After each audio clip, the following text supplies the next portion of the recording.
Hey, it's BK on the air here, just to let you know that this is a podcast rebroadcast of my live radio show that you can hear Saturdays 10 a.m. till noon Eastern on 100.3 FM and AM 1450 WBHF. You can stream it at WBHFradio.org or download the free Tunein app for all of your mobile devices. So let's get started. Let me just push this button here and...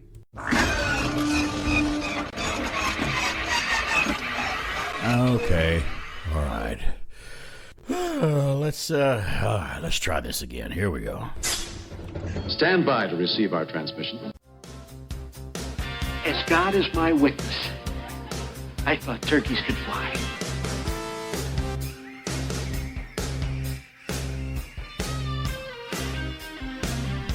Wow. Has it really been a week? Has it been 7 days since I've been here and been behind this microphone and locked up the front door to the studio where no one could throw me off the air? It's always, the week goes by and it's I can't believe that I'm back on the air. You know how you do something, you love doing something so much and you can't wait to do it again? Mm-hmm. What is that for you? Is it being on the air? It's one of them? Without a doubt. Yeah. Without a doubt. You have another instance or thing that you'd like to do that you can't wait to do again? Yeah.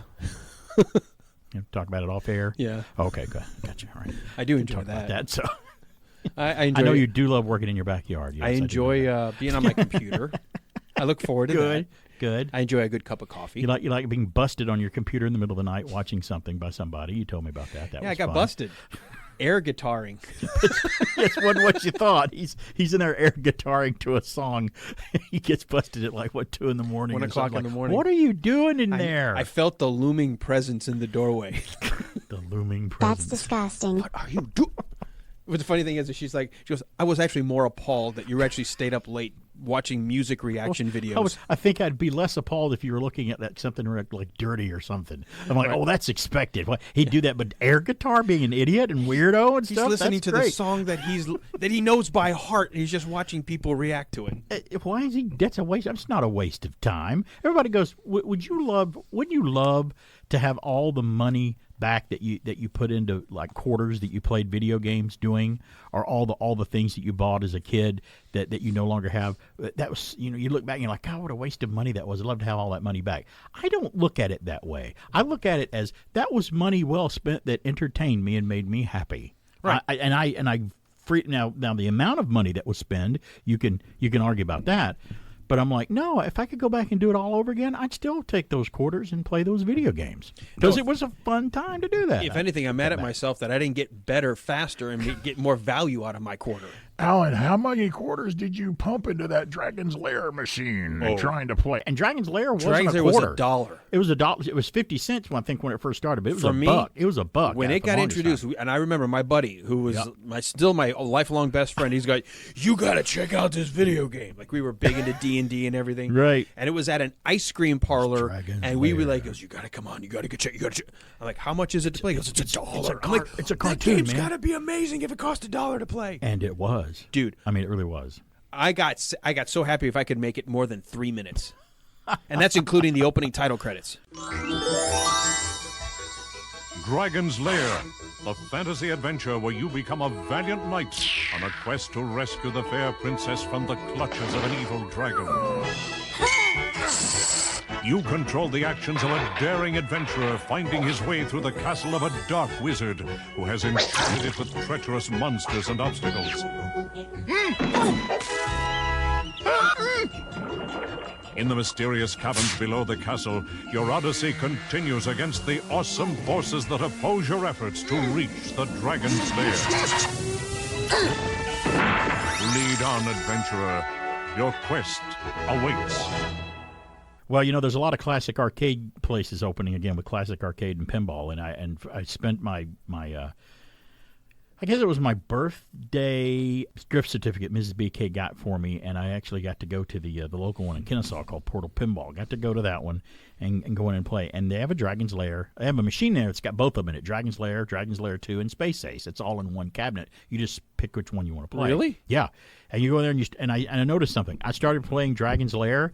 I'm like, oh, I remember this game. I love it. And I started moving and doing everything. And I played it about 2 or 3 times while I was there because you buy. I had a gift certificate, but if you go in and play at these places now, you pay by the hour. Right. You pay $10 for 1 hour. You can play as many things you want for an hour. You just have to be out after an hour. Right. Or you can buy an all day thing for like 25 or 30. It's better to do that because you're going to be in there for a while. Right. Do it that way. Well, I went in and I was in for I had an all day pass that she got me. So I went in, played some, went and had lunch, came back and played some more. We were having fun. And I'm like, oh, that's great. Look at me. I'm getting just as far in Dragon's Lair as I always did. I just die always in the same spot. I'm like, oh, I can't get it down here. Well, the thing that would always great. throw me on that one, which it was brilliant on the maker's perspective, because they There's realized Don Bluth, a Disney animator that left Disney and did his own movie. they realized, you can only animate so many scenes, but Right. if you can create a mirror image Yeah, of the scene, this one's flipped. This one's mirrored. just this when you time. Be think it's like, careful. okay, I've got the pattern. It's left, right, left, left, right. Yep. No, now it's right, left, right, right, left. Yeah. Dang it! And you're dead. And then they always have that moment where, like, just to rub it in your face, your character falls down in front of you and Yep. rots and turns into skeleton. Dirk Darren Dirk that's the right. Daring. He just dies and crumbles. It's like the game going, silly player, You try just, again. Yeah, pull out another buck. I know I talk about getting off the rails, but when you talk about Dragon's Lair, the first time they had it available for your home computer on CD, I bought that game. Oh, I never got it. And from I him. played it for like a week and had it to where I finally got to the end. I Oh, literally really? So beat you Dragon's got, Lair. You got to the cute princess at home. the end. Yes, and the I dragon. beat the dragon, got the sword, killed the dragon, rescued the princess. But it's not a very long game once you know how to Once you beat do that, each of yeah, I those guess so, animated yeah. sequences. But the chessboard is a tough one Yeah, because where the lightning's knights- coming down. The knight is tapping the floor with That's his swords. tough. Yeah. And the final fight, you have to know a lot of where you're supposed to jump, grab, whether you're supposed to use your sword or hop back. Right. But it came down to muscle memory. You started memorizing the pattern. Now, what did you use on the computer? Was it a joystick you hooked into your keyboard? No, it was or like it a directional. You had it's like your keys? typical when you're moving in a computer. You got like up, down, left, right, and Right. then and sword. you could assign keys to that Right. or whatever. Okay, because I knew that sometimes computers have the up, down, left, right button. So Most of like the Interesting. first-person shooters, if you're used to using a computer keyboard, it's like ASDW, which is where your and they were fingers are usually on to the move. numeric pad sometimes. And then on your yeah. right hand, you can use like the enter key, Yeah. or you use your mouse to fire.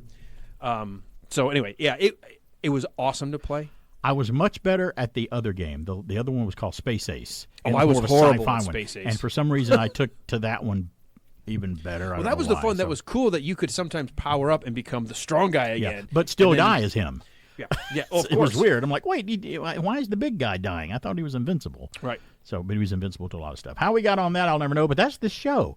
But the fact Wasting that we quarters. yeah, the fact that we got off on that subject fit the show because that's what we talk about is stuff like that. Yeah, it was fun playing the pinball machines at this place. They have the newer, awesome, like the Avengers and the. Didn't I show you a Metallica pinball Yeah, machine pinball that's out? machine, yeah. They have these newer ones that are like 3 or 4 levels and they're crazy. I don't like those as much because they're way too much going on. I go more for the 80s pinball machine, maybe the late 70s, but they have some in there from the mid 70s, and they're not even the ding ding digital readout of points. They're the analog points. They have the mechanical counters. When the points would go up, you hear click click click click click click click click, and it just the sound. Remember when we did that? We did a segment a few weeks ago about the smells that take us back, some of our favorite smells and stuff. There are also sounds as well. When I hear a sound, what happened to bells? What happened to bells in schools? I know some schools still have bells, but I was near a school the other day in Norcross, and I was talking to someone at their office. Well, their office was right across from Norcross High School in Norcross, Georgia, and I heard this. Boop, boop, boop, boop, boop, boop, boop, boop. I'm like, I said the weather's fine. Is that a tornado We need to warning? take What's cover? going on? What is that? And they're like, that's the class sounder over there. I'm like, they don't use. They're like, not in that school. They use these buzzers and noises and bleeps and bloops and stuff. Yeah. I'm like, really? I would think that there's a air raid in World War II or something with these sounds that they Good have thing now. you're not in school. The bells are gone, but there are some bells left in school, And we had digital watches in school. Some of the earlier digital watches. I'll tell you that when we come back after we hear from Pat McCormick and Golden Ridge TV. I'll tell you what we did with our digital watches when we first got them in class. It's BK on the air.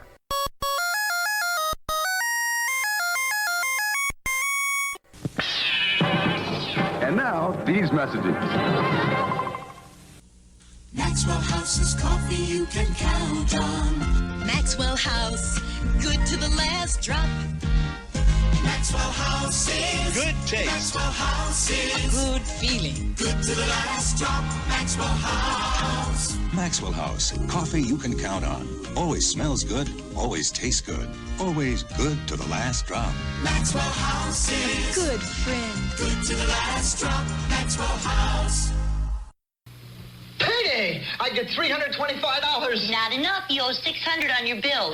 Funny things happen when you play Payday, the funny money game from Parker Brothers. I gotta buy a dress for the prom? You play on a calendar, and every day brings a surprise. Some days it's bad news. My poor long-lost aunt. Some days, good news. She left me $500. Make deals, pay bills, win the lottery on your way to Payday! Payday. That's the name of the game.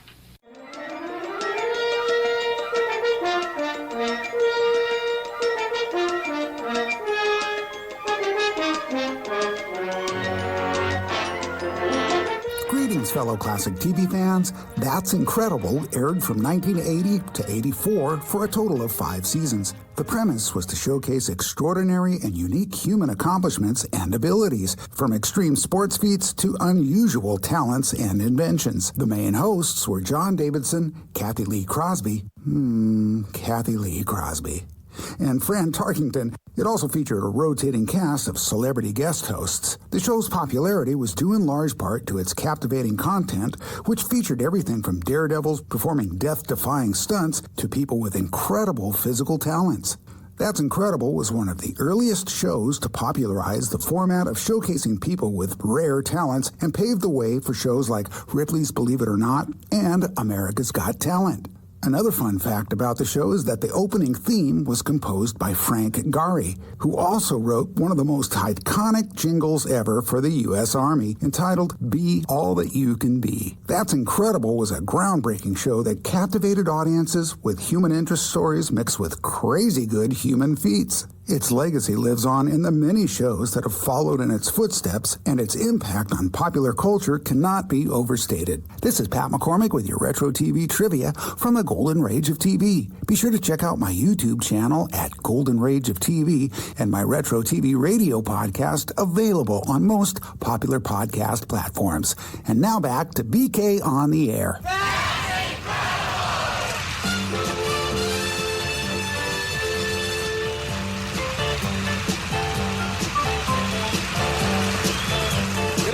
John Davidson. You'll be meeting these men. They're the world's most incredible talkers. I'm Kathy Lee Crosby. This is Jim Bullet Bailey. You'll be dragged down the track while holding on to this metal sled to over 160 miles an hour. I'm Fran Tarkington. Weeks ago, we showed you exclusive footage of the heroic rescue operation performed by the Air Force at the MGM Grand Hotel in Las Vegas. You'll meet some of the men who flew that courageous mission. On tonight's edition of That's Incredible. ABC television, there you go. Pat McCormick talking about it on the Golden Rage of TV, but there's the opening of That's Incredible. You know, my family and I sat around the TV back in the day and watched. We would watch That's Incredible every time it aired. We thought it was great. I was trying the other day to think of. I think Real People came first on NBC, and then ABC kind of scrambled and went, what show can we have that's kind of like that, you know, to showcase regular folk and stuff.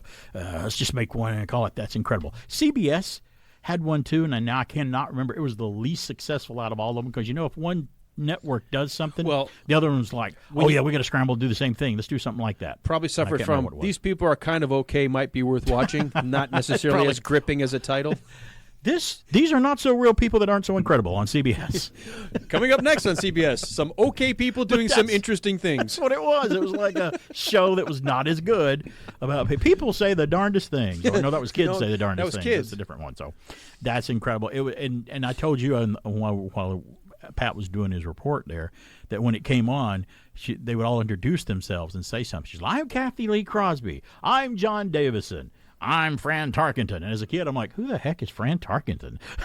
I don't know who that is. It's because I wasn't a football guy and a sports guy, and I just didn't know who he was. But after that, he was all over the place on television. I think he would wind up on game shows sometimes and stuff.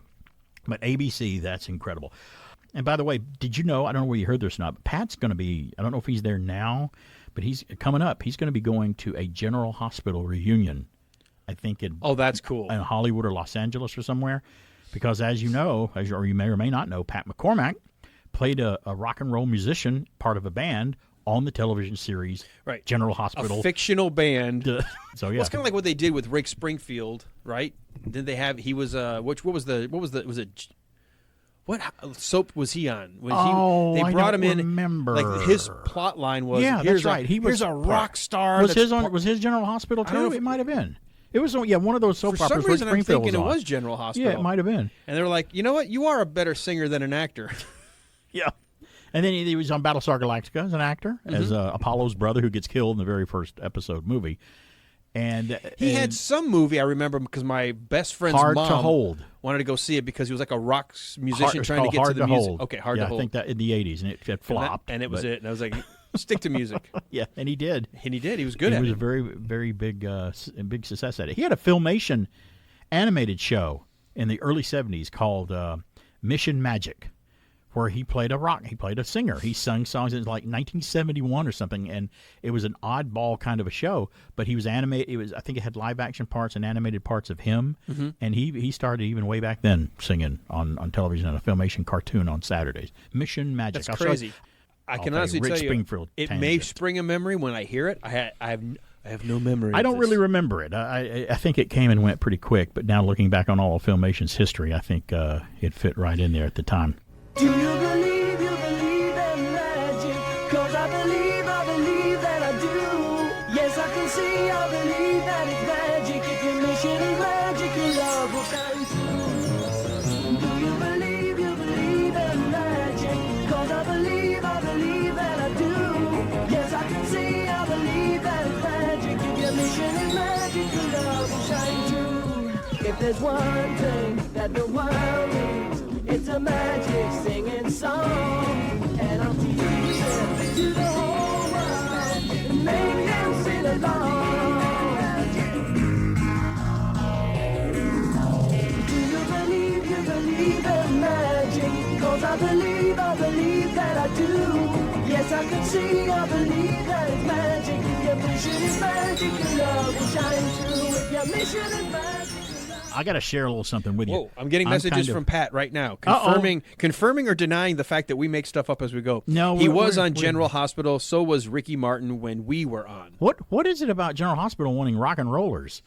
that's it weird, works. man. Yeah, it does. Every now and then they go back to like, okay, we got to recycle some stories. Yeah, can't have evil twins. We got to have the doctor who now loses his sight. Well, how about a rock band? You know what's great about Pat McCormack is we have a friend. We consider him a friend. Whether he considers us one or not, I don't know. I'll have to ask him. I'm sure we're friends with him. I'm honored but to be a Pat friend. is a Grammy winner as well.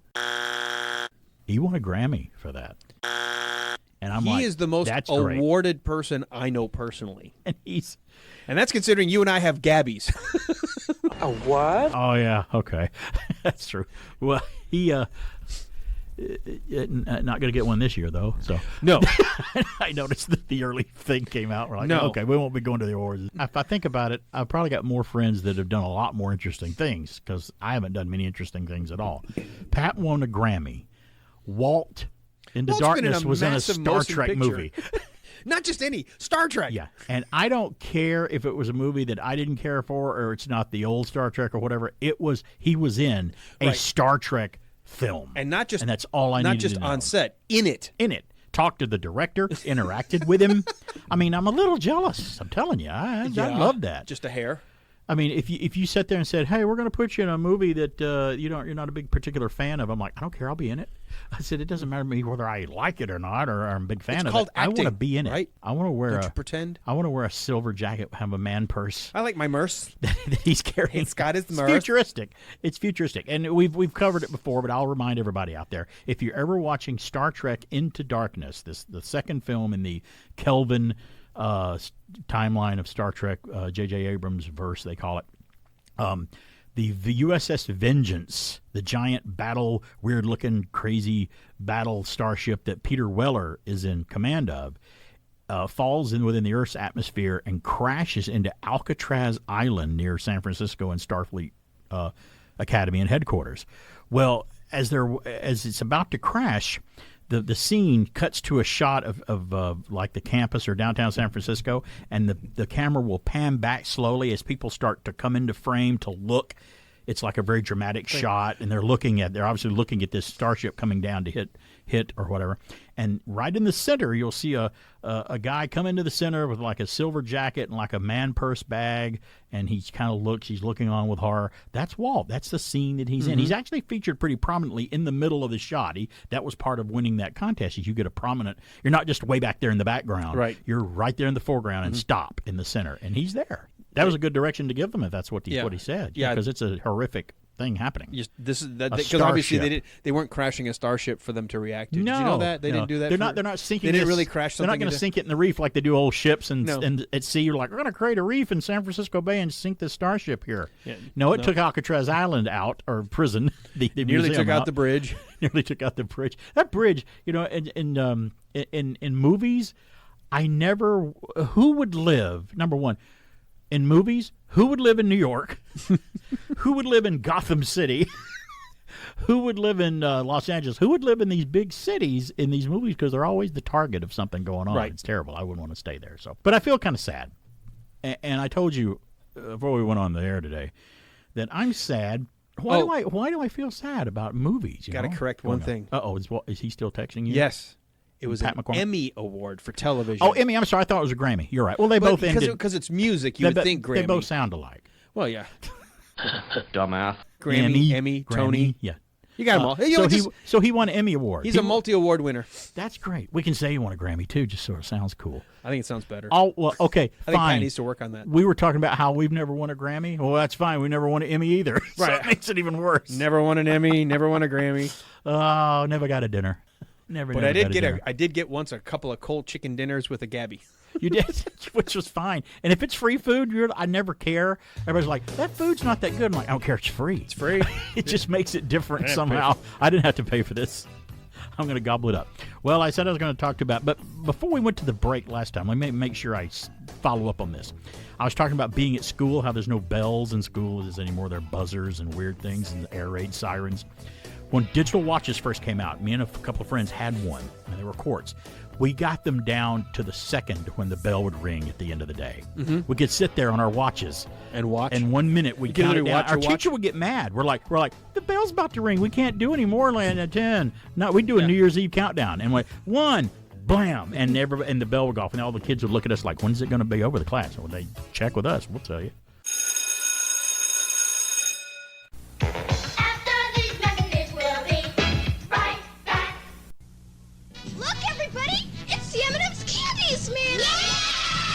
Who can take a peanut? Who can take a peanut? Make it a delight.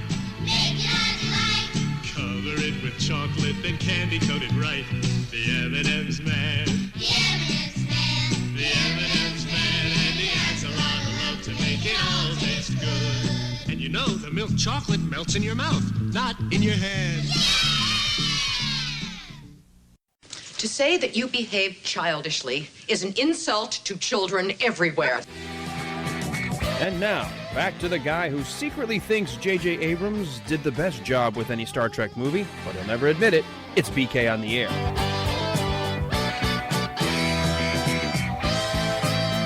Hey, we're back. It's BK on the air here on AM 1450 and 100.3 FM WBHF. Having a good time here being on the Main Street area, downtown Cartersville, looking out the broadcast studio window at all the people walking by and the farmer's market and the weather and dogs and cats living together. It's mass hysteria out there, which is fine. And I love it every Saturday that I'm able to do it.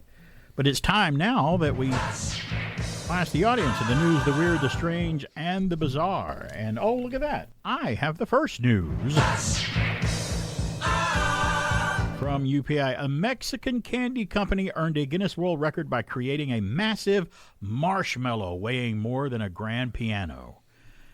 Dulces Mazapan de la Rosa created the Marshmallow Outdoors. Where's Michael Garcia when we need him? Do these things. He loves doing it too, by the way.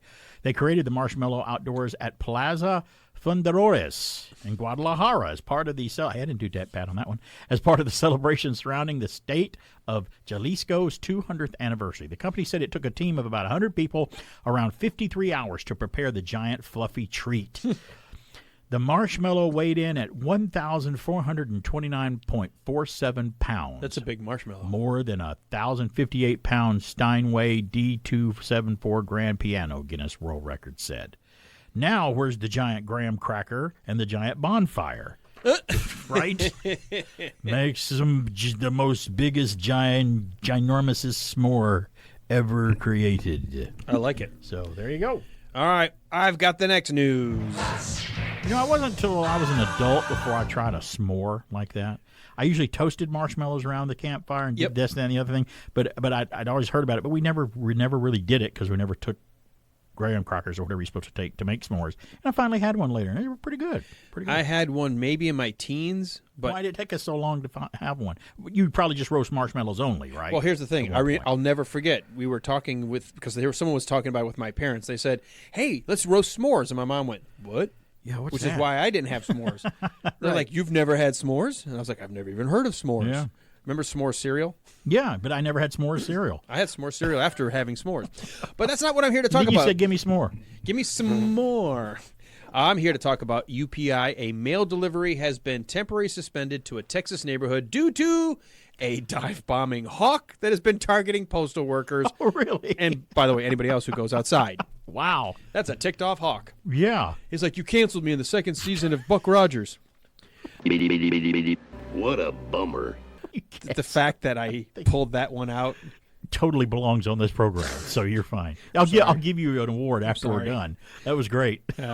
By the way, do you award that or do you condemn that? And I get mad at you that you could do that because you like sports and this type of stuff. You're what we would call in the car world a hybrid. I'm like a diamond. I'm multifaceted. See the fact that you said that too. Does it? All right, residents of Malam Place and Kenwood Avenue in the Travis Heights neighborhood of Austin said they've recently been forced to keep an eye out on the sky to avoid being struck in the head by the bird. The U.S. Postal Service recently informed residents that they would have to retrieve their own mail from the South Congress Post Office for the time being, saying, quote, "The Postal Service always strives to provide the best possible service. However, the safety of our employees and customers is our priority." That's what they wrote on the statement. Wildlife biologist Blake Hendon with the Texas Department of Parks and Wildlife said the hawk is likely trying to protect its young. It didn't say it, but it says the hawk's dive bombing, but I wonder if he used actual bombs from himself to do it as well. That would be a whole different thing. I don't know. If he's got a lot of warfare. You know what comes to mind when I hear that? Chicken Run, the movie Chicken Run, which was great. Remember the World War II Love escape? Chicken Run. It's the Great Escape. Great Escape Chicken Run movie. By the Wallace and Gromit people? Yeah. That was hilarious. Tweety Farms. Tweety, Mrs. Tweety. I love that movie. I don't know why people are like, oh, yeah, I forgot all about that movie. It's fantastic. Who did the hawk and the main chicken's voice? Mel Gibson. What? Yeah, that's right. Mel Gibson was the Rhode Island Red. That's right. I got the next news. I'm the kind of guy who likes to roll around. From UPI as well, an unusual Burger King menu item offered in Thailand is going viral online after the fast food chain confirmed the, quote, real cheeseburger, unquote, features, here's what it is, 20 slices of American cheese on this thing and no meat. What? How can it be called a cheeseburger if it's because the burger part is the meat and the cheese is the cheese? Okay, well, whatever. I'll go with it. The real cheeseburger launched this past Monday at Burger King locations across Thailand, and the fast food chain took to social media to explain, quote, "This is no joke. This is for real," unquote. The 20-slice cheese saw a sandwich. picture of this. Did you? Sells Yes. for $3.10, far less than the $10.90 price tag for a more traditional cheeseburger with beef included. I would say regular, not traditional. The usual menu item went viral online, and at least one Burger King location in Bangkok had to suspend delivery orders for the sandwich to ensure there was enough stock in store for customers. Wouldn't you call that a grilled cheese? Yeah, but it's not even grilled. So I'm like, okay, I saw it, might try a bite of it. I think it might be a little too much. But It's a lot of cheese. Interesting, but I don't think I'd want to. No, I'm not interested. So you had two stories now. You had a lot of marshmallow and now a lot of cheese. Yes, it's a cheesy, fluffy show. Huh. It is a will this next one take us? This is a bit cheesy. Okay, and fluffy. I got the next news. Fluffy and cheesy and fluffy. All right. Well, I've got another animal story. How about that? We've got our themes here. We love aminals. The Toronto Zoo is asking visitors to help limit screen time for certain primates by refraining from showing cell phone videos to the gorillas. Okay. The zoo posted signs outside the gorilla enclosure asking visitors not to use their phones to show photos or videos to the gorillas as, quote, some content can be upsetting and actually affect their relationships and behavior within their family. How would that do that unless you're showing a video of the other gorilla's significant other with another gorilla? By the way, like, hey, your gorilla's fooling around with let's go one step beyond that. If it's affecting primates just looking at your phone for a moment, what's it doing to you? Oh, it's already been done. It's been done. Holly Ross, behavioral husbandry supervisor at the zoo, said keepers have not yet noticed any significant behavioral changes in the primates, but officials want to ensure the animals' lives remain as natural as possible. Officials said a gorilla named Nasser has been seen showing a particular interest in the videos. Hey, show me your phone. Wow. Hey, show me your phone. Wow. Hey, show me. Now what is he? Is he gesturing? Is he like, he wants show me? you to, yeah. Show me? Pointing to your phone, point to my eyes? We could say the same thing here because people show us things through the window, too, here. People gesture all the time. And they try to distract us. I'm good at charades. Show us stuff. Sometimes they show you they show you things you don't want to see. That's true, but that's usually football Friday nights after people have been drinking. There's a little bit of pub crawling going on. Okay, you're Harry. Okay. You've completed a mental mission of mine. Thank you. You don't work out. Yes, thank you. Oh, you work out, but you do other you things. do have comorbidities. Thank you. I got the final news. Great. None of them that should do it. You know, right. Like when you go out, it's you're like, let's go to a nude beach. I'm like, I never want to go to a nude beach because you go and you don't see anybody that should be there. From UPI, Canada-based website is celebrating the upcoming release of the Canada. A Canada-based website is celebrating the upcoming release of the live-action Barbie film by offering to pay someone $1,000 to watch and review all 16 animated Barbie movies. Here's another one of those things where they're paying you to watch movies. I got to get on one of those sometimes, like during a vacation when I have time to do it. Casino.ca said the popular applicant for Barbie's dream job will be paid $1,000 to watch 16 animated movies released between 2001 and 2009 and rank them by quality. I had no idea there were that many Barbie movies, animated ones released, but I don't keep up on Barbie. Uh-huh. The winner will also receive a $50 stipend to attend Barbie, starring Margot Robbie and Ryan Gosling, when it released in theaters July the 21st, and will then be asked to determine where the live-action movie ranks among its animated predecessors. Applications are being accepted through Sunday, so just do a search for it if you want to do that. Barbie Dream Job movie watching. You'll see it. So I could do it for certain movies. I mean, if they were to pay me big bucks to watch all the Marvel films, I'd have to take time off, but I could do it if I could have money. It's BK on the air. Remember when a cougar was only a wild, snarling beast? The symbol of a small, sporty car? We've changed all that. For 1974, Cougar is totally new. We've civilized the big cat. Moved it up one whole class in size and luxury. With a dramatically styled new grille. Wide, glove-soft buckets, deeply padded. Hooded instruments embedded in rich vinyl. A whole new dimension in size and space. The distinctive look of a new opera window framed by an elegant Landau roof. And steel-belted radials, standard. We didn't change the spirit of Cougar, we civilized it. Mercury Cougar XR7, like nobody else's car. At the sign of the cat. There's a fragrance that's here today, and they call it Charlie. A different fragrance that thinks your way, yeah, they call it Charlie. Kinda young, kinda now, Charlie. Kinda free, kinda wow, Charlie. Kind of fragrance that's gonna stay, and it's here now. Charlie, ba-doo-ba-doo-doo-doo-doo-doo-doo. Now the world belongs to Charlie by Revlon. We now return to our program.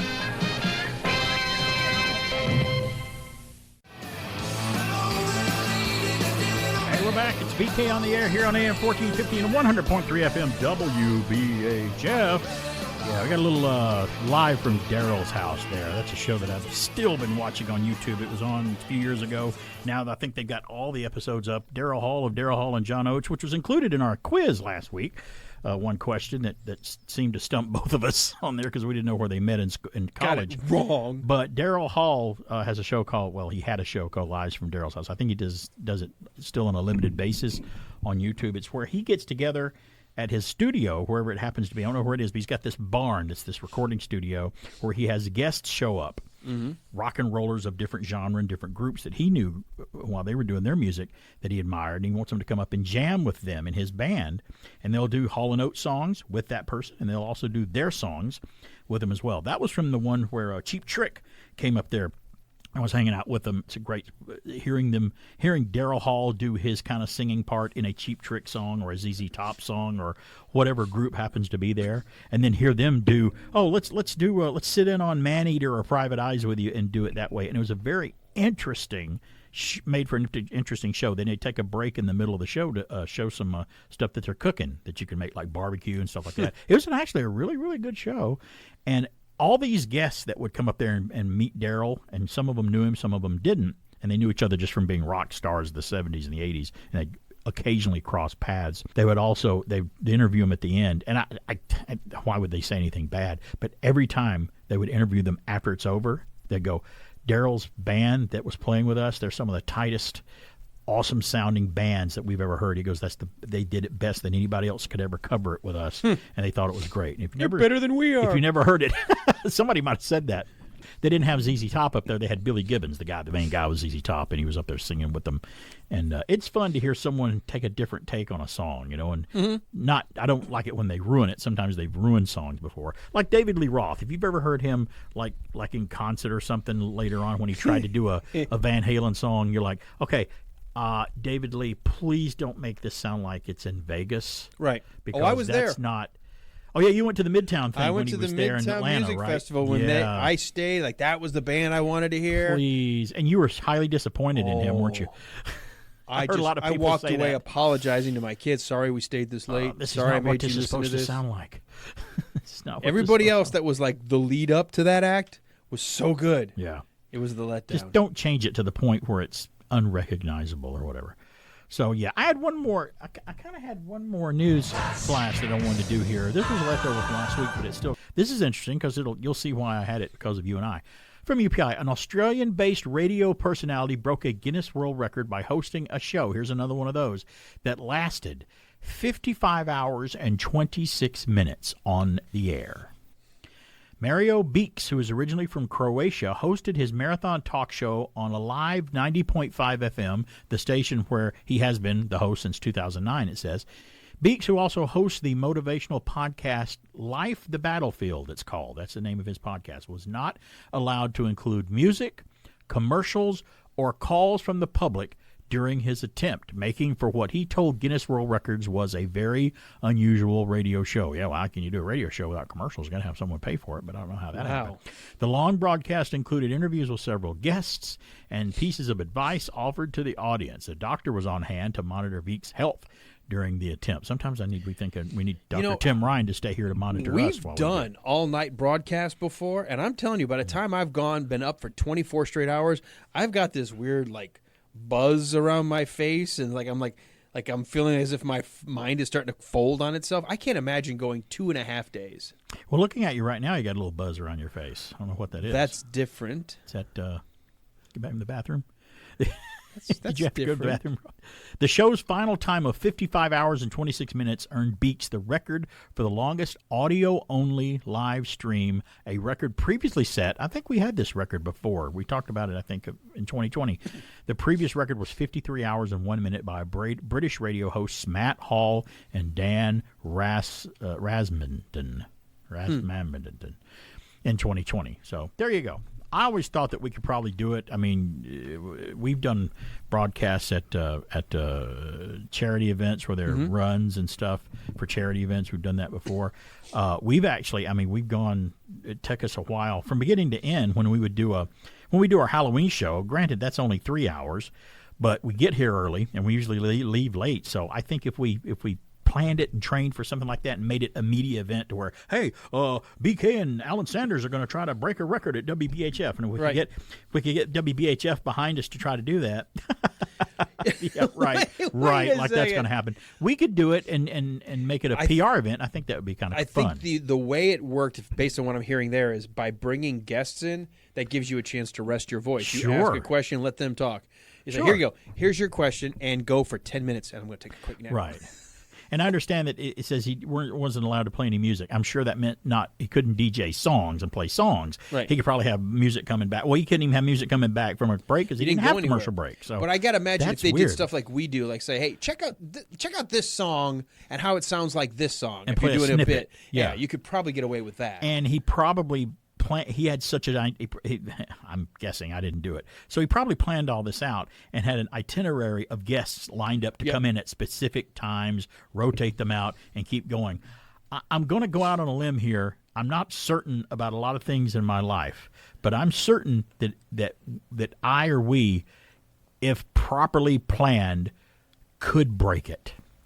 That's something that I'm probably 99.9999999% certain we could break if we applied, and we decided before we did it that we're going to do it, and we'd be able to. I'd like to think we could. I'm just telling you, the it'd longest be I've hard. ever stayed up is about 36, maybe 38 hours. Yeah, that's about as long as I did and it I once. crashed. Yeah, I couldn't stay awake. Just shut down. So I don't know. Are you allowed to take amphetamine? I don't know. I don't know.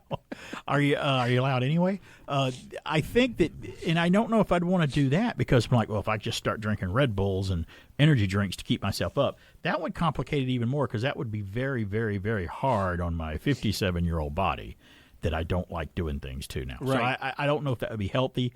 And again, I say that we could do it, but I don't. I would be fine going the rest of my life not breaking that record. I'm fine. I think of all the things that are out there, that's the one that's closest for us to be able to attempt. Yeah, or a movie marathon. We could do things like that. Right. I don't know of any other record that I could beat when it comes to Guinness.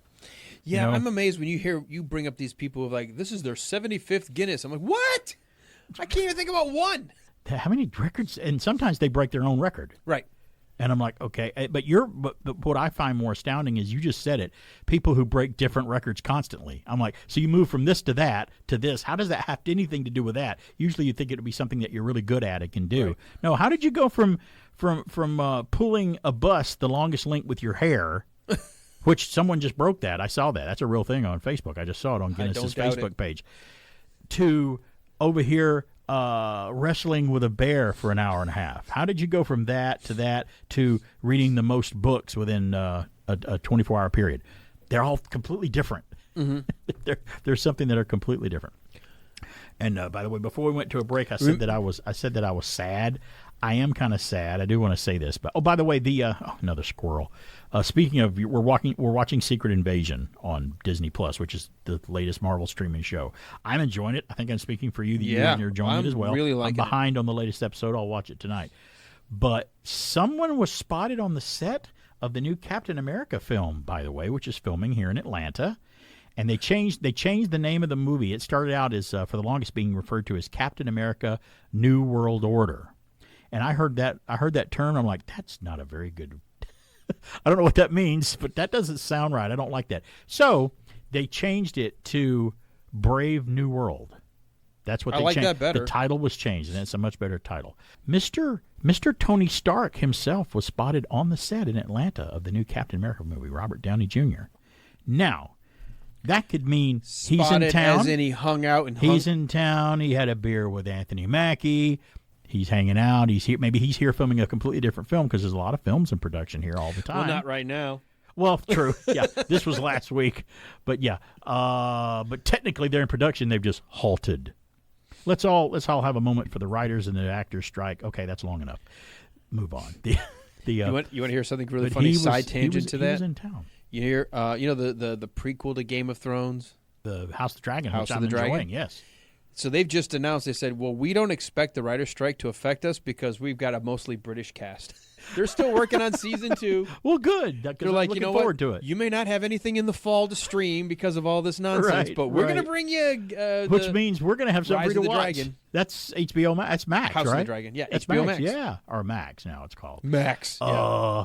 Well, that's fine because we're going to need something to watch. I thought it was just funny. They just said we're unaffected by this because we have British actors. That's great. They're not though. members of SAG-AFTRA. Well, that's true though. Right? That's great.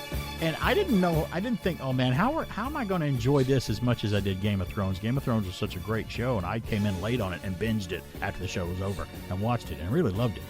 But I'm like, I am finding myself getting into this one almost as much as the old show because it's so well done. It was very season 1 was very well done. Really into it. So we got all that coming up, and I still haven't gotten to the reason I'm sad. I'll give you a hint, and Mike talk more about it after we come back.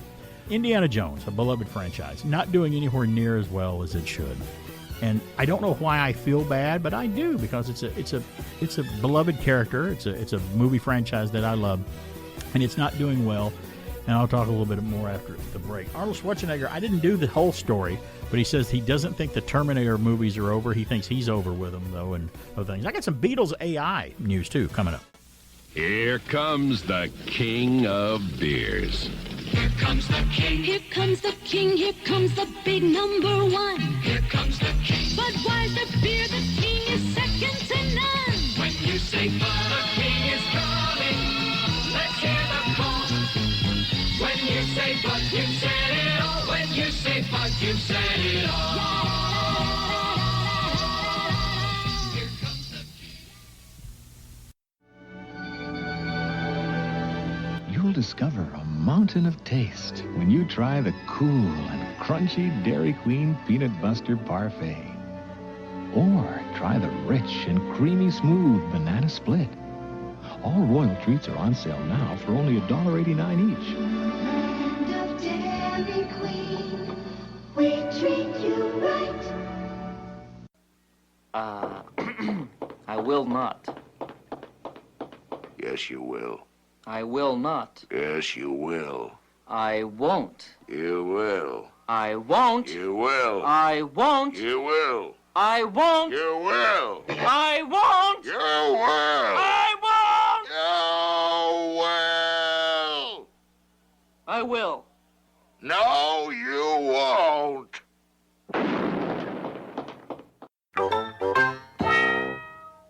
Stand by to receive our transmission. Do you mind telling me what this is all about, mister? Hey, we're back. It's BK on the air. I talked before the break just how, I don't know, I guess I was feeling sad about movies and stuff, and especially this summer has been just like a disaster when it comes to some things. Now, I don't know, has the Mission Impossible movie opened already? Or did it open last week? Yeah, so it's already out.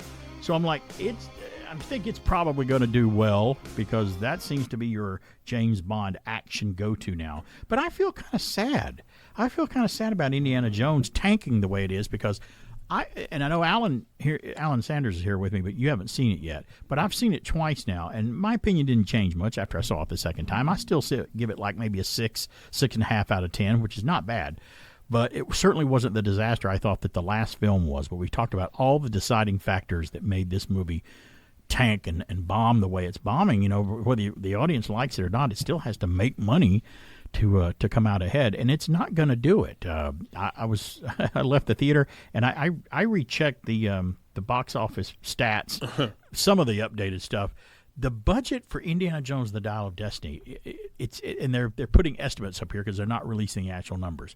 Now this is with advertising factored in, which you have to add more for that they don't usually put in their budget when they release it. It's close to $400 million they spent on making that movie, and I really think that they thought, oh, it's Indiana Jones. It's going to people have been wanting one for years. It's a different director, different writers. It's going to just skyrocket and make it back. Indiana Jones, on an almost $400 million budget, has only made in America, or is this worldwide? I can't tell. Maybe this is worldwide. But what's the number? 260 million. That would be worldwide. Okay, that's a worldwide tally. So even when you factor in the better tally of the whole world, it makes it supposed to make it sound better. It's still, I don't think I mean, it may make back its money a year after it's released on streaming or home or whatever, if they stream it or get a streaming deal or something.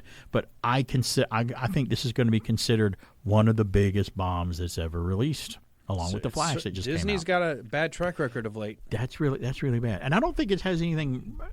Again, I don't know how much it has to do with Disney making the film, but it's just we talked about it. It had too many things against it. Well, many things were against it. I want to massage your list because I just thought about it in light of Mission Impossible. I don't think it's franchise tirement. I don't think people are tired of it being. Not if that does well. You're right. No, you're right. So look at what did Top Gun 2 Maverick do? Right.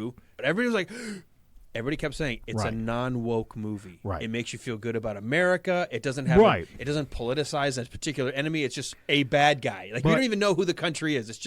It's a bad country. But I've seen Indiana Jones and the Dial of Destiny twice, and I don't see a lot of woke in the film.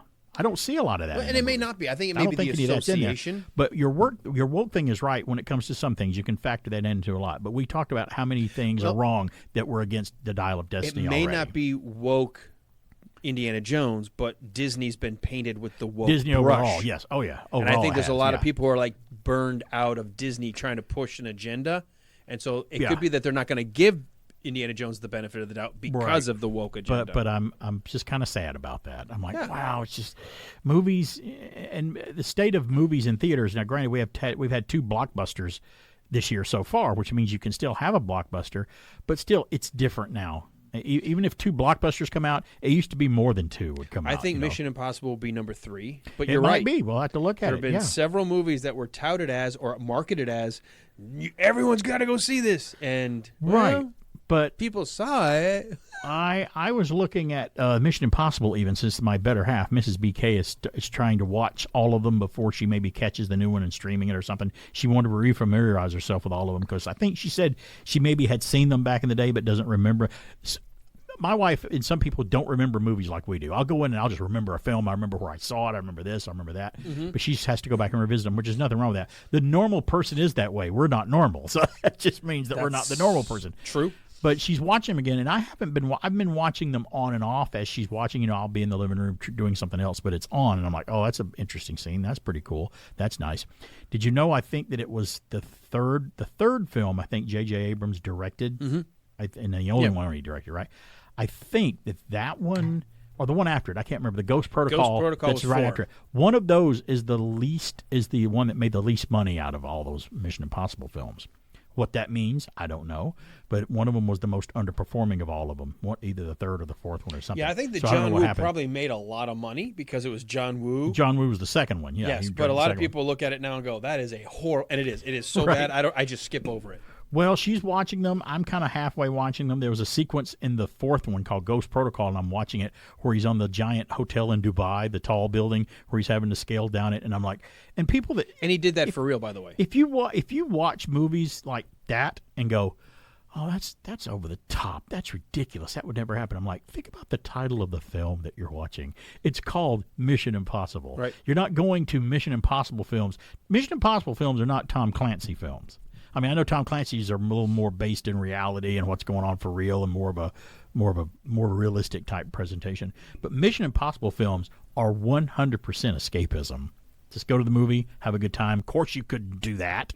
You would die, but they're really well done action. They do a good enough job making you believe that it's possible. Well, sure, that's what they're. Well, so not impossible. Escapism is great. You still got to be kept in the movie. When you do stuff that pulls you out of the movie, then you're like, okay, I'm done. But did you know that I told you that I looked at the rankings? This is 2 or 3 websites that rank films that have more than one like sequels, and they're like, here are all the Star Wars films ranked. Here are all and the latest one is here are all the Mission Impossible films ranked. And do you know what gets number 1 on most of the? I think about 99% of the list that I look at. Out of the Mission Impossible films, which one gets the number 1 spot of the one they pick? I want to take a guess. You've seen all of them. Yeah. Which one do you think would get number 1? As the best one. I think you're probably going to say Ghost Protocol, but I think the most recent one was the best one. Not the one that's in the theater right now. Well, the one that's in the theater right now is getting number 1. That one's getting the number 1 spot from everybody. They're saying it's the best one so far. Dr. Ryan, who was my guest in my show, Off air, he Tim said, he goes, "Have you seen the new Mission Impossible?" And he had that voice of like when you and I were like 12. Have you seen the new James Bond movie? See it? I was like, no. He goes, "Gotta go see." He goes, "Oh my God." He goes, "I don't know how they can get better every time." And someone wrote an extensive article analyzing them, saying these where James Bond's been lacking the past 10, 15 years, these have surpassed James Bond in those type of spy-like movies. They're better than the new Bond films. Tom Cruise still does so many of these stunts. I don't know if you saw that story where who were they interviewing? They were interviewing Matt Damon, and he was talking about being on one of the sets. And he's like, Tom Cruise explained the stunt he wanted in this movie to the Hollywood assigned safety officer, and the guy's like, "You can't do that. You're not going to be allowed to do that." He goes, "Okay, then you're fired, and we'll bring somebody else in." Like literally, that's how Tom Cruise works. Wow. He's like, "I've conceived of a stunt. I want to do it." Wouldn't you like to have that much power to do that? I don't know if I could be trusted with that much power. You're fired. Well, we'll get to On This Day in History when we come back to break. I just had to get that out because of the state of the box office and stuff. I'm kind of sad. I'd much rather Indiana Jones go out with a big bang than a whimper. That would have been nice. It's BK on there. We'll take a break and come back with On This Day in History. We'll return after these messages. Okay, Eunice, travel plans. I need to be in New York on Monday, LA on Tuesday, New York on Wednesday, LA on Thursday, New York on Friday. Got it? Got it. So you want to work here. What really makes you think you deserve a job here? Well, sir, I think on my feet I'm good at figures and have a sharp mind. Excellent. Can you start on Monday? Yes, sir, absolutely, without hesitation. Congratulations. Welcome aboard. Wonderful, wonderful, wonderful. And in conclusion, Jim, Bill, Bob, Call, Fred, Load, Dork, Ape, and Ted. Business is business, and as we all know, in order to get something done, you got to do something. In order to do something, we got to get to work, so let's get to work. Thank you for tuning in media.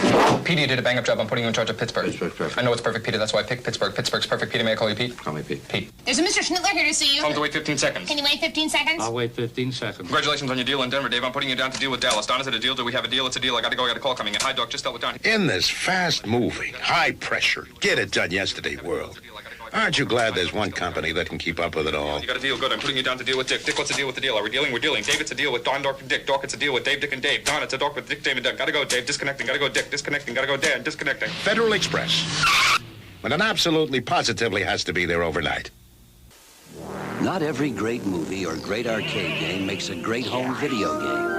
That's why when Mattel Electronics turned Tron into Tron Home Video Games, we made sure the excitement of Tron gameplay found its way into your home. You'll know it the moment you square off against a recognizer, if you last that long. 4 great Tron games, 2 for Intellivision, 2 for Atari 2600. From Mattel Electronics, games as good as we say they are, maybe better.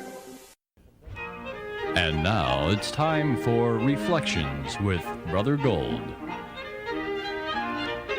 And now, a composition by Styx. Give me a job. Give me security. Give me a chance to survive. I'm just a person in the unemployment line, but I got the power and I got the will. I'm not a charity case. I say long nights be just what I am. Make me an offer that I can't refuse. This is my last time in the unemployment line.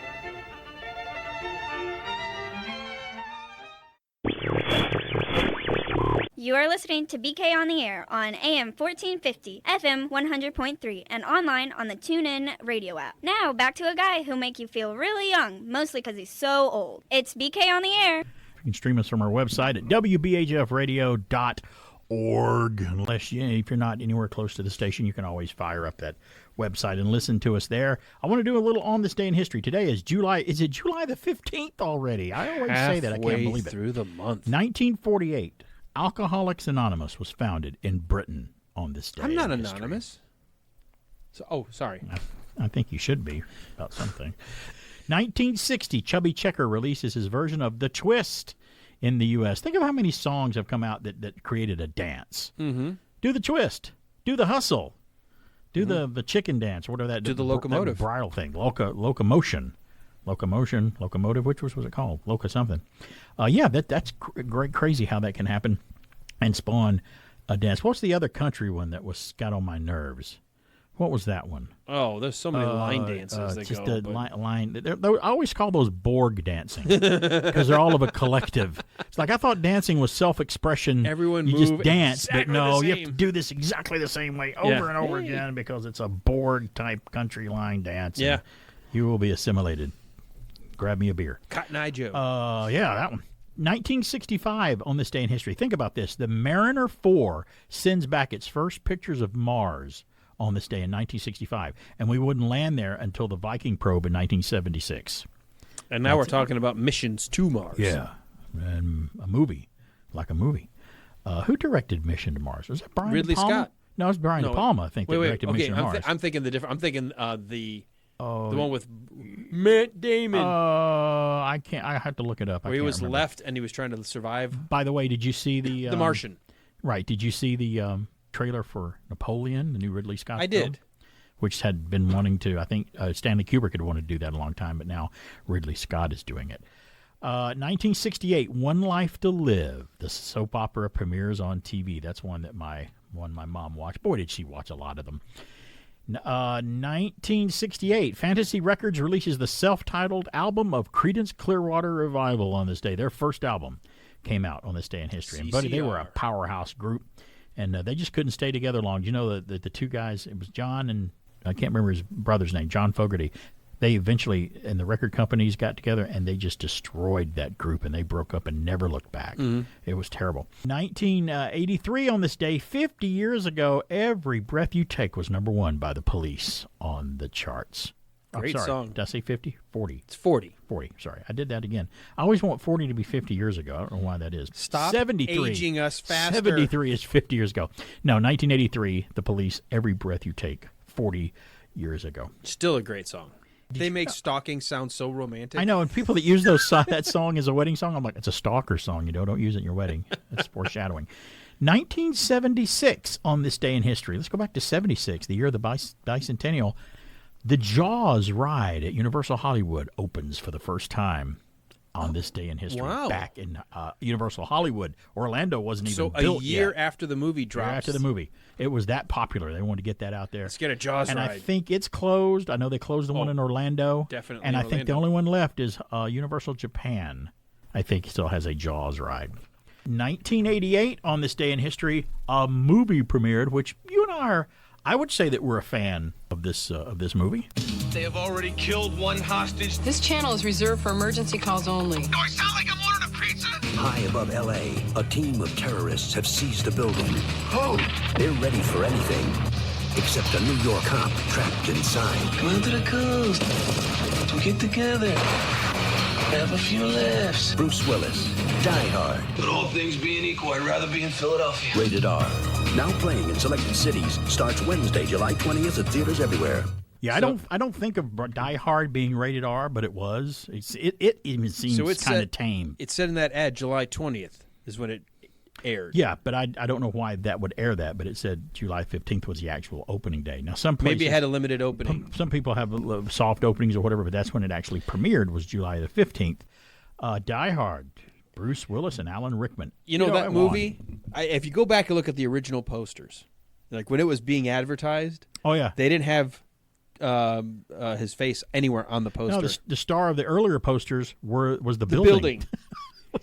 Well, they were like the building. They invested in this idea. They thought Bruce Willis, but he had two other bombs, and they were like, and he was known as a comedic guy on television. They're like, we may have screwed up. Okay, so we need people to show up the opening weekend. Yeah, don't remind the audience who's in the movie, who's the star, and because they spent some money on Die Hard. But it's now, not a cheap like film. the poster that everyone thinks was the original, you see half his face and half is the building. Yeah. That came out 6 months after. They didn't want him anywhere near the poster. That was to begin much with. later That's when funny. that movie was like, everybody went to go see it. Yeah, another anniversary today, 2009, Harry Potter and the Half-Blood Prince, with the sixth film in the book series by J.K. Rowling is released worldwide. That was the first but only time we ever went to the midnight showing with the girls. They were all old enough. In 2009? Yeah, and we ended up getting the worst seats. We were in the front row, and I had that. I don't know why they have front rows in movie theaters. I hated the whole time. For kids that were 8 years old like me who loved it when I was a kid, I loved being in the front row so I could look up at it. And I don't know why I like that, but if I'm anywhere, I don't even have to be near the front row. I could get too close now, and I'm like, I don't like this. Right. This is too distorted. It's crazy. 2011, let's continue it. July the 15th on 2011, Harry Potter and the Deathly Hallows Part 2 was released on this day in history. And in 2016, this is a little more recent. In 2016, on Netflix, we heard this for the first time.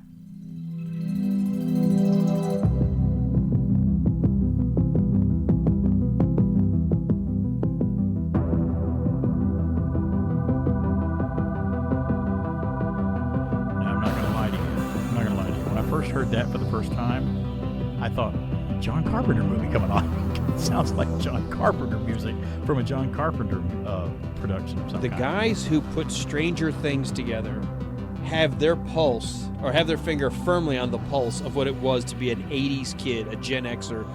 They had the nostalgia, the elements, the feel, the look, the costumes, I was transported to being that same kid, going to my buddy's house, playing Dungeons and Dragons, having pizza and sleepovers, and riding my bike everywhere. They did an amazing job with that. Debuted on Netflix on this day, July 15th in 2016. On the new season, did you hear the casting news of who's going to be in the new cast of the new season? Who they've added? Major female star that we are very familiar with. It's on the tip of my... Who's part of another movie franchise, kind of a movie franchise that has its ups and downs. I know it. I know. I remember reading this. I'm like, oh, they're bringing her into this. That's kind of cool. I'll just say, I'll look at you, hold my hand out so no one can see what I'm doing, and tell you this. Come with me if you want to live. Yeah, Linda Hamilton. Linda Hamilton. Been added. Come with me if you want to be on Stranger Things. You want to be in a hit show there on you go. Netflix. So I'm like, wow, that makes me. I like Linda Hamilton. I think maybe she'll do a great job. Good addition. Another 80s, very popular in the 80s. She was. That's when her stardom hit. To put her in the show, it's be interesting to see who she's playing. And will Winona Ryder and everybody else return? I mean, we know Winona Ryder's been cast in Beetlejuice 2, which is in production right now. Well, with Tim Burton. Well, sorry, I keep saying that. It's in production, but production has been stopped due to a lot of crap going on. The Writers Guild of America is still on strike, and now the actors are SAG-AFTRA on strike. She's going to be in Beetlejuice 2. Let's say that eventually when it comes out, reprising her role. Now, which is interesting. The one thing I will say about the writers, not the actors side, the only thing I agree with is they want protections against AI. Right. Well, so does everybody else in the country right now, from whatever, and you know what? Would you equate? Let me try to equate it with this. You know how we sit there and we go, well, you better learn how to do something else besides work the front cash register at McDonald's because they're replacing you with kiosks in the front where you won't have a job anymore. Could one be said? Can you say that about actors in AI too? Maybe. I don't know. Would that be a fair comparison or close? Maybe. Here's the thing, interesting. I've talked about this. It used to be you could argue the creative side of careers would always be in the realm of humans, artists, writers, people who create production design. I'm going to tell you, man, if you're an artist today, you better have a backup hands-on something you can do like lay bricks or something. Because everything is changing. I read a story. I already said this on my show a couple of weeks back. The Levi Strauss Corporation, the Jeans Corporation. Yeah. They said, look, we've got enough stock footage. We've got enough pictures of jeans. We've got so much we've already got cataloged. We've let the entire graphics, art, and design teams go. That says We're a lot. going to use AI for all of our campaigns this year. That says a lot. And they're saving money by doing it, obviously. Uh-huh. Well, I don't know what Dude, to say. Think about it. And I feel bad because I know people who are like skilled artists, like painters, and it can take them a month to finish a piece. Do you know that an AI can produce it in 12 seconds? Don Henley with the Eagles also made a point about music now. He goes, if you're a new music group now, there is no getting a record deal anymore. There's no getting that record deal and recording that album and having it released to the record stores and making money off of it and selling it and doing this, that, and the other thing. He goes, streaming, downloading, making everything already available on YouTube and whatnot. You can't do it now anymore. You can't do it that way anymore. Right. He says even us classic rock groups, when we do something new, he goes, we don't bother to. We just release it ourselves through our own website. We don't go through a record company anymore because there's no. I mean, there still are. Right, they still do, but it is very limited now to do it that way. I'll tell you, very though, limited. I'm not a happy Eagles person because you want to talk about the militant people on YouTube, the YouTube police. Oh yeah, they're big horrible. They're horrible. Eagles, Elvis, Beatles. Yeah. You can't use any of that music on YouTube, but I understand why. Birthdays today, talk about music, include Linda Ronstadt. Linda Ronstadt is 77 years old today. Jesse the Body Ventura is it's his birthday today. I think he was a governor of Minnesota from 99 to 2003. He was. Great role in Predator. I loved him in Predator, by the way. Today is Willie Ames' birthday, American actor. 8 is Enough, Paradise, the movie Zapped with Scott Baio. He's been around. And today is Forrest Whitaker's birthday. He's 62. years Wasn't old Willie today. Ames one of the voiceover actors in the Dungeons and Dragons cartoon? He might have the been. Ranger. I need to look that up. I think he was. I have to look that up. You may have pulled out a nostalgic fact that we can look up, and you get another award. That'll be 2 awards that you've gotten today. Nostalgic award. I got to stop it. BK on there. I'll tell you what national days it is when we come back. We will return after these messages. We've got the makings of a Star Bar. Star Bar. It's soft and peanut buttery, crunchy bits of peanuts through and through. So smooth and chewy caramel, and creamy chocolate too. We make Star Bar soft and peanut buttery, but crunchy with peanuts. We make it chewy with caramel, but creamy with milk chocolate. We've got the makings of a Star Bar. We've got the makings of a Star. New from Peter Paul. Johnny, catch! Oh no! Let's tell Mom it was Billy's mistake. You're making the mistake. Flint! Anyone can have an accident, but lying makes it worse. But Mom will be upset. She'll be even more upset if you lie. And how would you feel if Billy got punished? Face up to what you've done. Don't take the easy way out. We'll tell her we did it. Remember, it's better to tell the truth. And that's no lie. Now we know. And knowing is half the battle. G.I. Joe! Move along. Hey, we're back. It's BK on the air here, AM 1450 and 100.3 FM WBHF. I'm going to finish up the on this day in history because, well, we finished up on this day in birthdays. I want to finish up by the 2 national day ofs that's today. We like to do that because it's fun, and I know they're stupid sometimes, but I don't care. Sometimes it just it calls attention to things and makes you remember things, and that's what I like about them. And if it happens to be something I like, I might actually celebrate the day. You know what I'm saying? Here's one I won't celebrate, but you can if you want. It's National Gummy Worm Day. Ugh. It says we can trace the National Gummy Worm Day to the marketing minds of Trolli, the German confectionery candy that created them in 1981.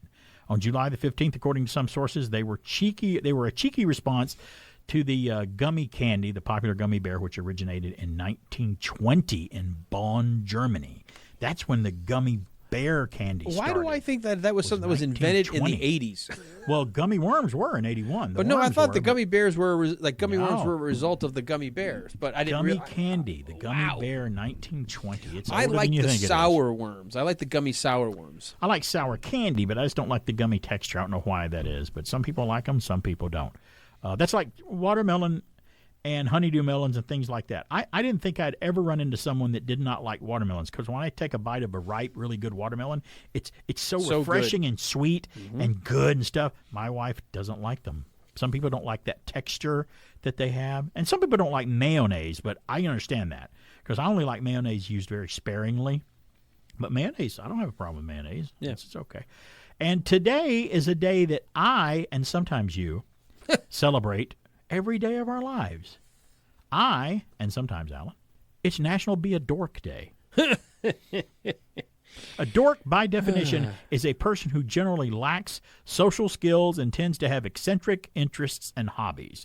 Usually, a dork's fashion sense is also questioned, as their outfits tend to be mismatched, ugly, don't make a lot of sense, or something most people would not really prefer to wear. I don't know if either one of us qualifies anymore. Yeah, well, maybe when I was younger. With wearing the jeans and the T-shirt, we're okay. But even that is unacceptable to some people that I talk to. But that I'm wearing a jeans and T-shirt when I'm off. Don't know how to be in public. I don't think we don't. I think we understand how you're supposed to. We know our audience. Well.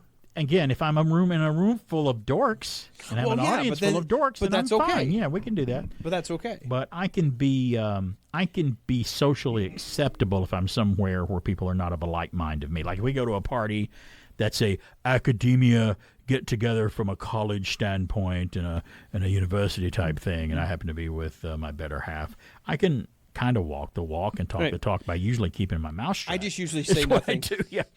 If they ask me a question, it's usually regulated to yes and no. It's either a yes or no answer. So hey, I want you to weigh in on the zeitgeist of our current use of language in the schools. Do you feel like we should be embracing the current modern age? Yes, sir. Well, yes, sir. I'm all for language in schools. Yeah, I mean, I agree with that. Yeah. Next subject. You're looking at the modern pedagogy of how we're going to teach young children. And I think it was funny this week. 2 funny things happened this week. I found out that you did not know that the days of the week were named after Roman and Greek gods. Gods, yeah. And stuff I had like no that, idea. except for Saturday and Sunday. I thought Mike Garcia was pulling my I lariat. learned that in high school when we were doing Greek mythology, which was a great class. I loved Greek. I'm not very good on Roman mythology. I'm more of a Greek mythology, which we all know they have their own different gods for the same thing. Well, the Romans different stole names. it all from the Greeks when they took them over. I just think the Greeks were the best, and I that's agree. the I ones like the learned. original Greek, and which I thought was great. But when the Julian calendar came along, and they're like, Julius Caesar was like, I'm going to make a calendar. Yeah. He blamed it. He named. I didn't know this, that he named it after the Roman gods. I'm like, are you kidding? You actually seemed like you were in shock. I was that morning on the air. I thought Mike Garcia was pulling one of those typical Mike Garcias, just saying nonsense to be funny. Then when you found out it was true and you didn't know it, you were like, it's almost like one of the computers fed the weird information in Star Trek, and Kirk was talking it to where it would blow up. You're like, I felt like, how did I not know this? Like this should have been something I should have known. Yeah, and I didn't know it till later. I didn't know it as a kid, but it's kind of a neat thing to know. And I thought, was it yesterday or day before yesterday? At least on the day that we're doing the show today, it was National French Fry Day. I did, which was great. French fries. Talk about one of the most perfect foods in the world. And you can do them so many different shapes, so many different seasonings, so many different ways. And you were asking everyone to throw out where's your favorite place to get French fries from? Like from a fast food place. Fast food place. And I'd sent you a text while you were on the air, and I said, I like Five Guys, and you started ripping me on like. And I said, well, I can't afford. That wasn't a question whether you could afford them or not. That's I just where my favorite ones were from. $12 for some they're fries. Fast food. Well, they're not very fast. But either. have you checked the prices at the fast food restaurants lately? Everybody's Dude, higher. I flipped out. It's like crazy. Yeah. Okay, so we had to go. Prices. We had to go somewhere right after the show last Saturday. We had to go visit my you daughter. You were craving French fries. And I hadn't eaten anything. I was like, babe, I got to get something to eat. I got to get something to eat on the road. She's French like, fry day. Well, my GPS just recalculated. We're supposed to be there at 12. Now it's going to be 12:15. We don't have time to stop. I'm like, I haven't eaten anything. Right. We're going straight there. I got to get something. She goes, well, fine. We'll go to McDonald's. I'm like, oh, great. I get to eat at McDonald's. Yeah. Fine.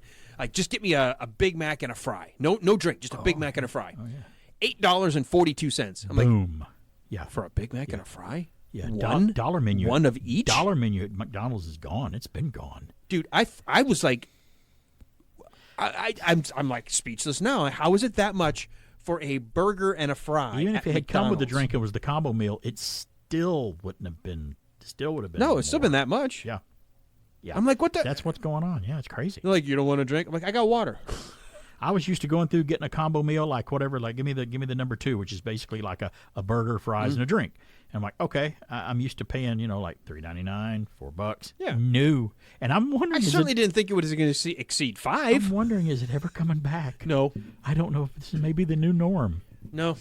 I may just be. I mean, you're right. I did have money. sticker shock. Now, I will tell you this: it was a really good Big Mac. Oh yeah. Sometimes you can make fun of McDonald's and some of the fast food all you want. Some of it is still. Like when I go to Burger King, I know I'm going to get a Whopper with cheese and some fries and a drink, and like it's still a Whopper, still tastes flame broiled. It's really good. It's just good comfort food. In my mind, the Whopper is still the best tasting fast food burger out of those fast food chain level places. Yeah, it really is. The kind of drive-through, just pick something up and go. Yeah. Yeah.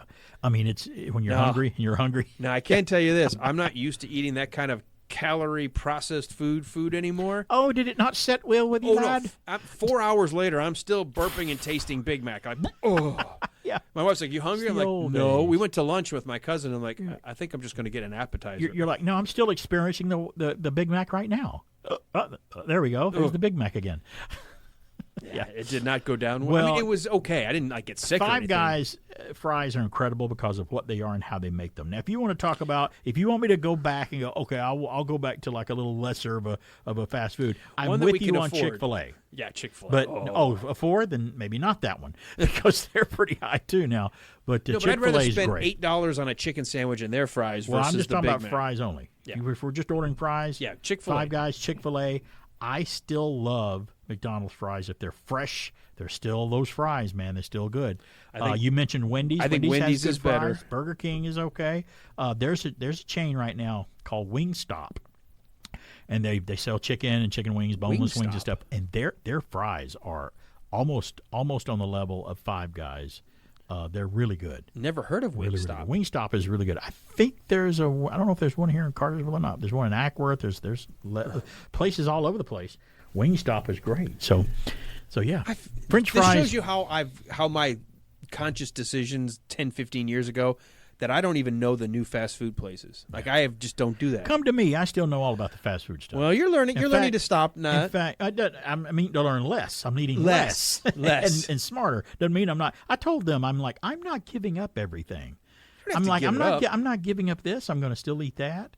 I'm going to do this. I may not eat as much, but I'm not giving up all of anything. Because if I'm going to go on a diet or change my eating style where I'm just mad all the time, don't be mad. I'm not going. Don't be mad. You can get mad. We're humans. We're not Vulcans. We get mad at things. You can get irritated. Them, but I'll get really irritated badly. I'll get really bad irritated. That's mad. That's what that is. But when we went to see Indiana Jones, I didn't get any popcorn. I passed on it. Okay, now because I'm still on stringent things right now. That's amazing. I'm still willpower, and I've got it. That's amazing. The willpower. That's the one thing I'm like, okay, I will binge on that.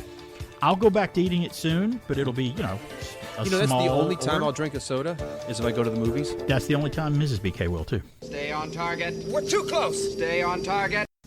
When you need a little lift, but you just can't take a break, chew Wrigley's Spearmint Gum. The cool, refreshing feeling of Wrigley's Spearmint Gum puts a little lift in everything you do. That nice, fresh flavor, that crisp, clean taste, that Wrigley's Spearmint pickup is going for you.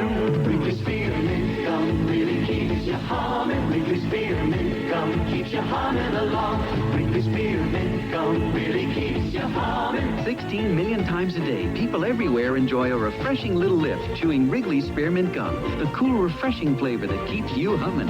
It picks you up, it keeps you going. That spearmint feeling's coming through. That little lift, it gives you, puts a hum in everything you do. Wrigley's Spearmint Gum really keeps you humming. Wrigley's Spearmint Gum keeps you humming along. Wrigley's Spearmint Gum really keeps you humming. Now you see it, now you don't. Here you have it, here you won't. Oh, Diet Pepsi, one small calorie. Now you see it, now you don't. That great Pepsi taste. Diet Pepsi won't go to your waist. So now you see it, now you don't. Oh, Diet Pepsi, one small calorie. Now you see it, now you don't. You're listening to BK on the Air. This is Mrs. BK, and I'm not listening now because, well, I sleep in every Saturday morning. But I'll catch him later on the BK Escape Pod podcast. Now, back to that man of mine, BK on the Air. Mwah. Thank you, baby. It is BK on the Air. We talked about the Beatles earlier. We were talking a little bit about some of the songs that gets flagged on YouTube when you're doing things and wanting to include maybe a snippet of a song on a YouTube video or something you're putting together, about how so guarded with the bots they are, copyrighted to red flag your video and stuff. Well, I got a Beatles story here that I want to tell you about. Came out a week or two ago, but I didn't get to talk about it, but I'll talk about it today. It says, Sir Paul McCartney says the final Beatles song is coming thanks to artificial intelligence. Now, when it comes to AI, Sir Paul McCartney doesn't sound like he's willing to let it be, they say. In an interview with the BBC Radio 4's Today program released last week, the legendary musician and former Beatle was asked about AI and how it's been used to make his voice sound younger and to resurrect the voices of fellow band members John Lennon and George Harrison, who died in 1980 and 2001, respectively. Now, he's not on the internet much, he says, but he's aware of AI being used to doing things like having Lennon sing one of his songs, which McCartney says was kind of scary. That's how you and I are explaining AI. It's kind of interesting, it's spectacular, it's great, but it's scary. According to McCartney, AI was used to isolate John Lennon's voice from a demo track for the Peter Jackson-directed 2021 docuseries The Beatles Get Back, about the making of the Beatles' 1970 album Let It Be. If you haven't seen that, you should watch it. It's an amazing... But it's hours and hours. It is. It's long. But it's so interesting because the film quality that is used, it looks incredible. Peter Jackson is doing some things technically that he's like the George He Lucas is. now. He's the new George. Well, it was George Lucas, James Cameron. Now it's Peter Jackson making these innovative. He started, things. I think, when he was updating all the World War I footage, right, and corrected it for timing and color to the point where you're like, oh my god, that looks like that was shot yesterday. Right? How did they do that? Yeah, when that Beatles Get Back, I watched probably 4 hours straight. Pretty amazing. I felt You're like a I Beatles was fan. in the room with them. Yeah, and to see the workings. And you know what I walked away from when I watched that? All the things that they would report about the Beatles fighting all the time, that was the last thing they ever did when they eventually went up on the roof and did the Get Back and the performance on the roof. They were arguing here and there, but they were all, for the most part, laughing with each other and having a good time. I think it was more the lawyers and the money. They all is had, what happened. what I got out of it is they all had strengths and weaknesses, but I'm going to tell you, the guy that stayed quiet the longest was probably the one who couldn't figure out what's the right way to go, but that was their drummer. Yeah, Ringo. He would just sit there it and was go, always that way, yeah. Well, why don't we just do it like this? And if you watch it, Paul McCartney was kind of the one that kept them focused because John was kind of goofing around and stuff, and George was he kind may of have been chemically enhanced. Well, that's true too. But Paul was like kind of keeping everybody focused. Paul like, was come on, let's do the Paul song was your here. type Let's A do the in that song. group. Now, Paul McCartney said, so it has great uses, talking about AI. So when we came to make what would be the last Beatle record, it was a demo that John had that we worked on, and we just finished it up. It will be released later this year, and we were able to take John's voice and get it pure through this AI. So when we were able to mix the record as you would normally do, unquote. McCartney also added that there's a good side and a scary side to AI, like he said earlier. We'll just have to see where that leads. I agree. What you're saying here, and I want people to understand, they didn't generate John's voice. Right. The AI used is it as a tool. sampling it to know how to make it that this is how John sung it. Yeah. And making it fit with the rest of the other band members. So Right. Now, back in 1995, the Beatles released something called the Beatles Anthology, and they had 2 or 3 songs that were unfinished that John did with a tape recorder and a piano. Now, think about an old tape recorder and the sound quality of that. Well, they hired George Harrison's buddy from ELO, Jeff Lynne, to come in and remix John's vocals for Free as a Bird and a song called Real Love, included on the anthology, and put it on there. And he was able to do it very successfully. And the Free, I think Free as a Bird came out as a single and was a hit. It was a again. radio hit So- for a while. So I don't know why Jeff wasn't used this time, because I think they're all still friends with each other. But AI is a different way to do it. I think the difference is you had a recording they could use because that's how they were going to use it versus we need to sample his voice and manipulate it to fit now the final structure of the song. Whereas Free as a Bird and Real Love, they only had just the recording of John on a cassette tape. Right. And they had to pull that into the song. Now, when you hear those 2 songs, it sounds like you hear John Lennon's voice on it. To me, it just sounds like it was recorded then, 1995. If you do enough work on it, it sounds like it's okay. But it was eerie for George, Paul, and Ringo. They said we were in the studio back in 1995. I remember them saying, because I watched the documentary on ABC when it came out. It was a big deal, called Beatles: The Anthology.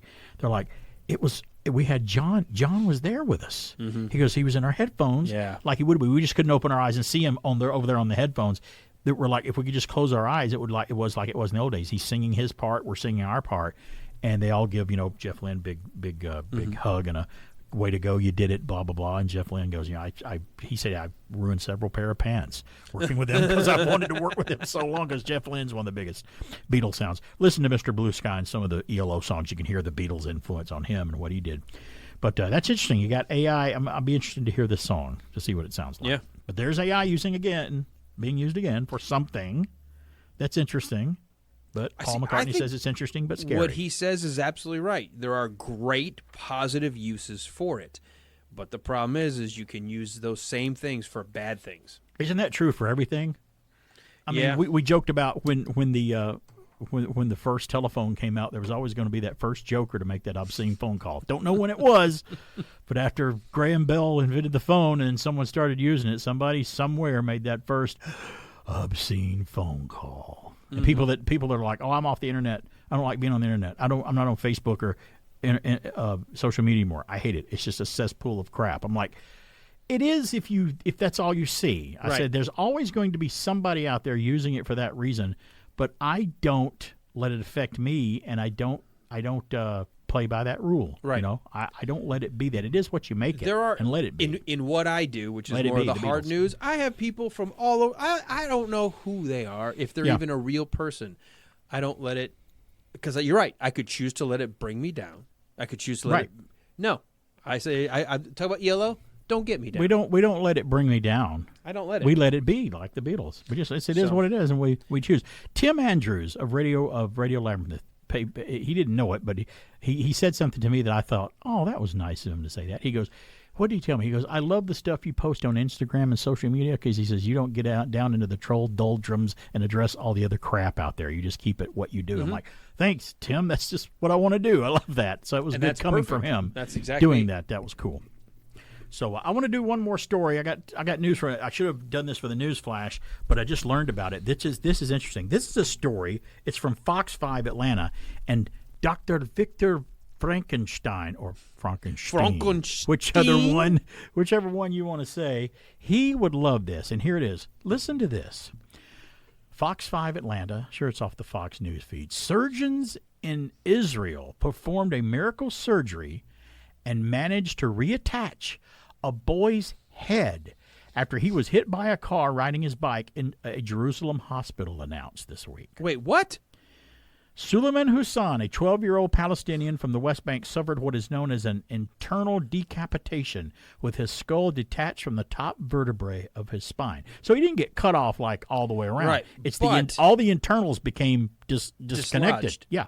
Officially known as a bilateral Atlanto joint dislocation. That's what it's officially called, according to the Times of Israel. Hassan was riding his bike when a car hit him. The boy was rushed to Hadassah Medical Center and immediately put into surgery in the trauma unit. The doctor said his head was almost completely detached from the base of his neck. Dr. Ohad Ilav, the orthopedic specialist who led the operation, said the procedure took several hours and required the doctors to use new plates and fixations in the damaged area. That's a quote from the doctor. Our ability to save the child was thanks to our knowledge and the most innovative technology in the operating room, he said, and he added, with the team fought for the boy's life. Inev and his team said that Hassan has a projected survival rate of only 50%, and his discovery is nothing short of a miracle, according to Fox I24 News. Isn't that That's amazing? actually amazing. That's what I said. I think Dr. I mean, Frankenstein, even if he doesn't survive, the fact that they were able to even keep that he's him got alive a for now. 50% survival rating, 50 Right. is better than 20. Holy moly. So, yeah, Victor von Frankenstein would go, Von interesting. Frankenstein? Interesting. I could do something like that. And and again, we love it when people are outside looking at us like we're zoo We're animals. on display. We're on display, which is great. And when we know them, that's even better, you know. So hopefully they'll hang around, you know, because I'm about to go off the air here in about 2 minutes. So that's great. Yeah, I think Victor Frankenstein would love that story. He really would, because like there's possibilities, raw materials. Yeah. You just forgot the lightning. If you'd have told me years ago that they would reattach a head, if I'd read this 30 years ago, or if I'd read a story where we had, remember when we landed that probe on the comet and took samples? That's Space 1999 sci-fi stuff. All the stuff that we hear, cloning. Oh yeah, that's old. But the fact that we can say cloning is old now is weird. Because I remember Boys from Brazil, the movie that came out in 1978 where they were going to clone Hitler. I'm like, right, clone somebody. Like that's going to happen. That's sci-fi Like stuff. you'll ever be able to take DNA and grow somebody. Right, Yeah. And the AI stuff we've been talking about for months now. Since Terminator, 1980, what, Going 4? on, yeah, right, yeah. Yeah. And then they found somewhere that decided like our fate in a nanosecond. we found some DNA in a thing for dinosaurs. We're thinking about maybe making dinosaurs. I'm like, scientists are the only ones that do never watch the films. They never watch them. I forgot what show it was or movie. Someone goes, "Do you ever watch these movies?" Well, it was Galaxy Quest. Was it? Because remember, he says, oh, it's a beautiful little alien. Let's go pet it. And Sam Rockwell goes, stop. Do you ever watch the show? Watch the show? It's going to be hideous. It's going to kill us. It's going to come in. It's going to come in. It's going to eat us. Sometime. We're going to die. Well, it's always fun to come in here every Saturday from 10 a.m. to noon. It's BK on the Air. Listen for the podcast. I do turn this show into a podcast. Yeah, on several places. So just look for it out there. It's BK You'll on find the me. Air. It's all over the place. Too many to mention. Everybody quiet down now and get some sleep. Good night, everybody. Good night, everyone. Good night, Mama. Good night, Daddy. Good night, children. Good night, Daddy. Good night, Elizabeth. Good night, Jim Bob. Good night, John Boy.